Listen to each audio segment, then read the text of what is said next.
Hi, I'm Daniel, and you all know my friend. That's right, he's the outspoken one. But we have a very unique couple of weeks coming up on Let's Get Cozy, because it's story time with Kiyaya and Daniel.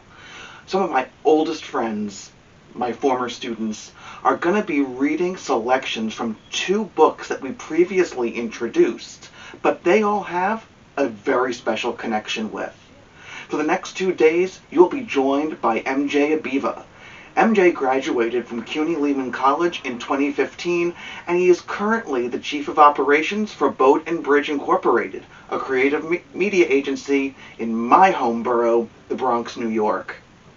MJ remembers the feeling of being in my classroom and reading alongside his classmates in a very fun and welcoming environment, and really phrased his life in a very fond way. Currently, MJ loves to read about filmmaking and lighting design books, and he usually ends up reading sales and marketing books that help him running a business. It's not fun to talk about, MJ says, but it's definitely helpful in his everyday work.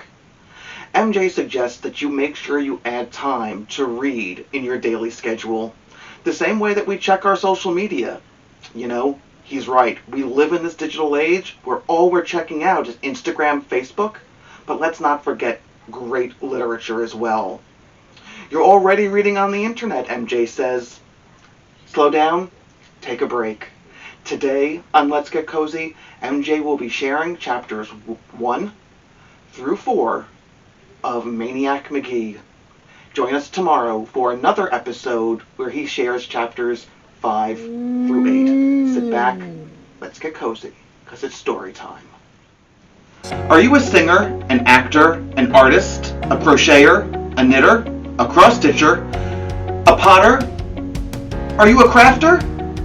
Coming soon to Rude Rangers TV is Crafty Conversations with... That's right, my outspoken friend Kiyaya and I are going to be launching our new show on Rude Rangers TV this spring. Email us at craftyconversations@stitchingwolfdesigns.com if you're interested in sharing your story with us. Follow us on our social media accounts. Or check our website out, www.stitchingwolfdesigns.com, or give us a call, 516-274-0350. The possibilities are endless. Stories are such an important part of our lives. Join my friend Kiyaya and I for Get Cozy, because it's story time with Kiyaya and Daniel, where we share some of the greatest picture books and chapters from children's and young adult literature to inspire you to keep embedding literacy into your days.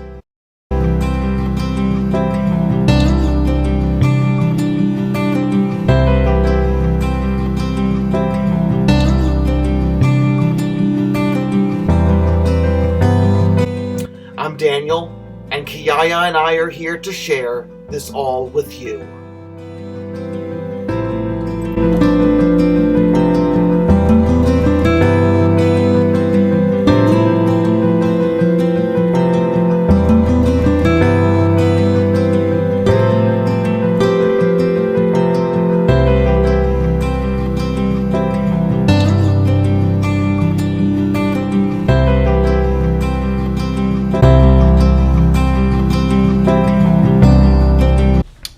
Before the story.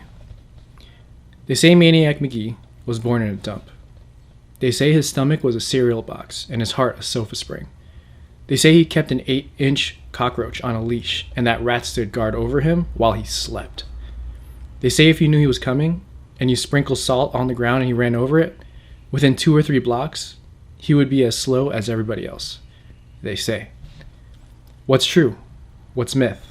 It's hard to know. Finsterwald's gone now, yet even today, you'll never find a kid sitting on the steps where he once lived. The Little League field is still there, and the band shell.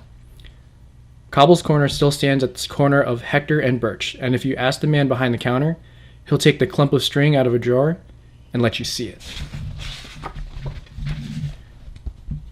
Grade school girls in 2 Mills still jump rope and chant, "Maniac, maniac, he's so cool. Maniac, maniac, don't go to school." Runs all night, runs all right. Maniac, maniac, kissed a bull.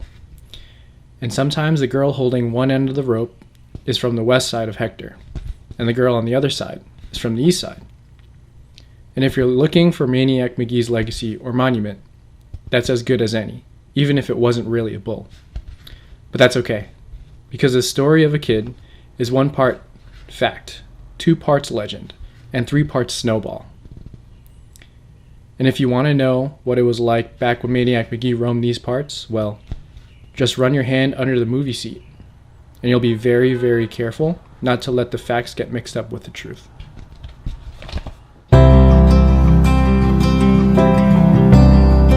Chapter 1. Maniac Magee was not born in a dump. He was born in a house, a pretty ordinary house, right across the river from here, in Bridgeport. And he had regular parents, a mother and a father, but not for long.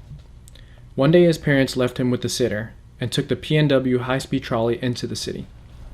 On the way back home, they were on board when the PNW had its famous crash, when the motorman was drunk and took the high trestle over the Schuylkill River at 60 miles an hour, and the whole caboodle took a swan dive into the water. And just like that, Maniac was an orphan. He was 3 years old. Of course, to be accurate, he wasn't really Maniac then. He was Jeffrey Lionel Magee. Little Jeffrey was shipped off to his nearest relatives, Aunt Dot and Uncle Dan. They lived in Hollisdayburg, in the western part of Pennsylvania. Aunt Dot and Uncle Dan hated each other, but because they were strict Catholics, they wouldn't get a divorce. Around that time Jeffrey arrived, they stopped talking to each other, and they stopped sharing. Pretty soon there were 2 of everything in the house. 2 bathrooms, 2 TVs, 2 refrigerators, 2 toasters. If it were possible, they would have had 2 Jeffreys. As it was, they split him up as best they could. For instance, he would eat dinner with Aunt Dot on Monday and Uncle Dan on Tuesday, and so on. 8 years of that. Then came a night of the spring musicale at Jeffrey's school. He was in the chorus. There was only 1 show and 1 auditorium, so Aunt Dot and Uncle Dan were forced to share at least that much. Aunt Dot on one side, Uncle Dan on the other. Jeffrey probably started screaming from the start of the song, which was "Talk to the Animals." But nobody knew it was because he was drowned out by all the other voices. Then the music ended, and Jeffrey went right on screaming, his face bright red right now, his neck bulging. The music director faced the singers, frozen with his arms still raised. In the audience, faces began to change. There was a quick smatter of giggling by some people who figured the screaming kid was some part of the show, some funny animal, maybe. Then the giggling stopped, and the eyes started to shift, and heads started to turn, because now everybody could see that this wasn't part of the show at all. That little Jeffrey Magee wasn't supposed to be up there on the risers, pointing to his aunt and uncle, bellowing out from the midst of the chorus, "Talk, talk, will ya? Talk, talk, talk." No one knew it then, but it was the birth scream of legend. And that's when the running started. 3 springy steps down from the risers, girls in pastel dresses screaming, and the music director lunging. A leap from the stage, out the side door, and into the starry, sweet, onion grass-smelling night. Never again to return to the house of 2 toasters. Never again to return to school. Chapter 2. Everybody knows that Maniac Magee, then Jeffrey, started out in Hollisdayburg and wound up in 2 mills. The question is, what took him so long? And what did he do along the way? Sure, 200 miles is a long way, especially on foot, but the year that it took him to cover it was about 51 weeks more than he needed, figuring the way that he could run even then. The legend doesn't have an answer. That's why this period is known as the lost year. And another question, why did he stay here? Why 2 mills? Of course, there's an obvious answer that's sitting right across in Schuylkill as Bridgeport, where he was born. Yet, there are other theories. Some say he just got tired of running. Some say it was his butterscotch crimpets. And some say he only intended to pause here, but that he stayed because he was so happy to make a friend.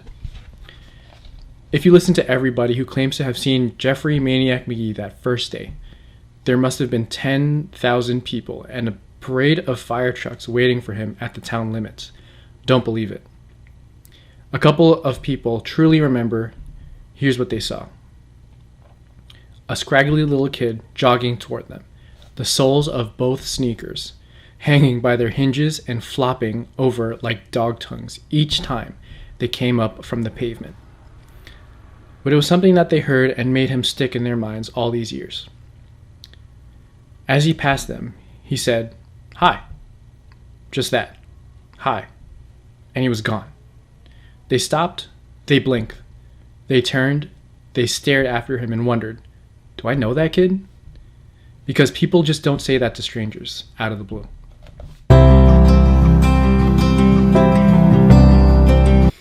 Chapter 3. As for the first person to actually stop and talk with Maniac, that would be Amanda Beale. And it happened because of a mistake. It was around 8 o'clock in the morning, and Amanda was heading for grade school, like hundreds of other kids all over town. What made Amanda different was that she was carrying a suitcase, and that's what caught Maniac's eye.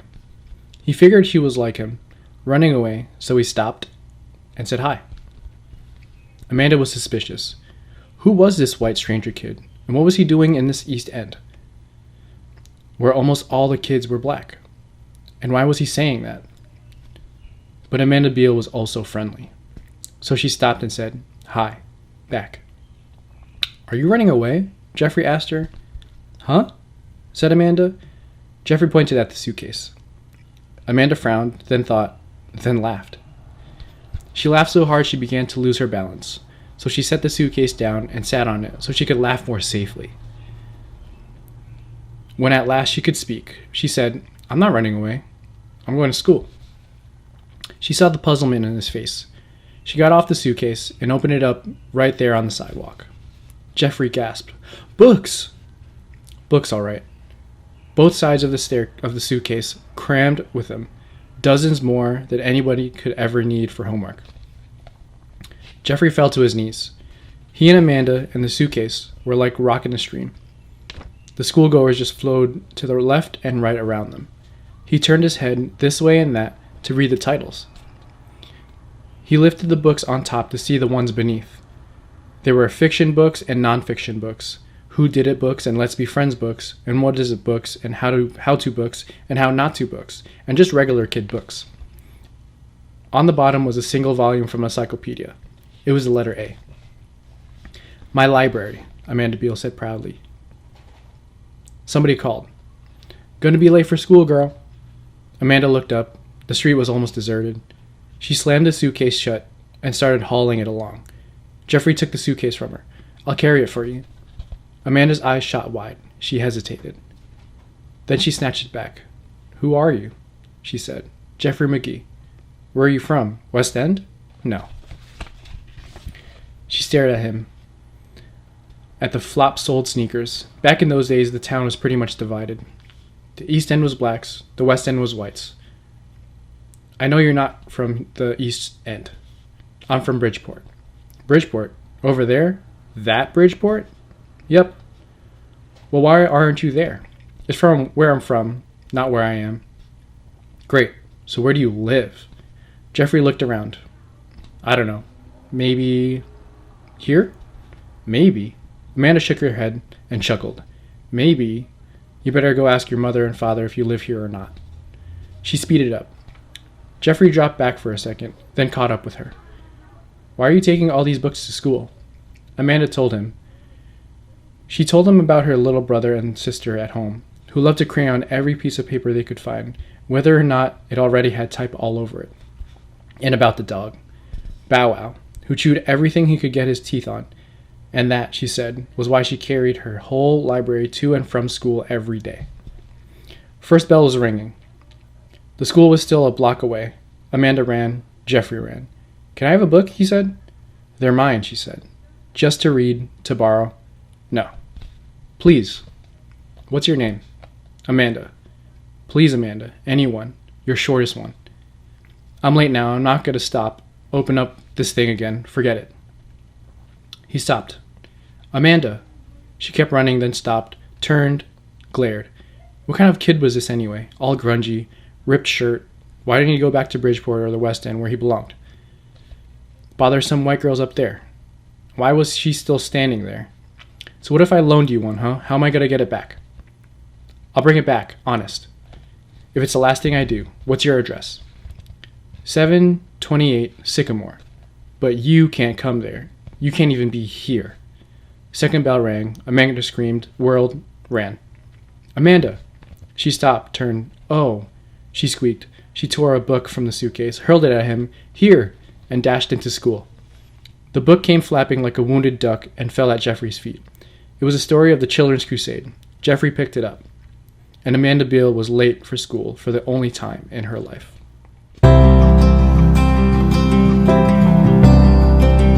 Chapter 4. Jeffrey made 3 other appearances that first day. The first came at one of the high school fields, during 11th grade gym class. Most of the students were playing soccer. But about a dozen were playing football, because they were on varsity, and the gym teacher happened to be the football coach. The star quarterback, Brian Dennehy, wound up and threw a 60-yarder to his favorite receiver, James Hands Down, who was streaking a fly pattern down the sideline. But the ball never quite reached Hands. Just as he was about to cradle it in his big brown loving mitts, it vanished. By the time he recovered from the shock, a little kid was weaving upfield through the varsity players. Nobody laid a paw on him. When the kid got down to the soccer field, he turned and punted the ball. It sailed back over the up-looking gym classers, spiraling more perfectly than anything Brian Dennehy had ever thrown, and landed in the outstretched hands of still-stunned Hands Down. Then the kid ran off. There was one other thing. Something that all of them saw, but no one believed until they compared notes after school that day. Up until the punt, the kid had done everything with one hand. He had to, because on the other hand was a book.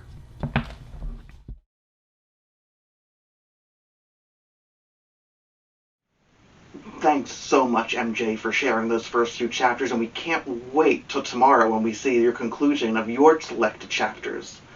Come back tomorrow, 3 p.m. Eastern Standard, for another episode of Let's Get Cozy, with guest host MJ Abva, Chief Operations Officer for Boat and Bridge Incorporated.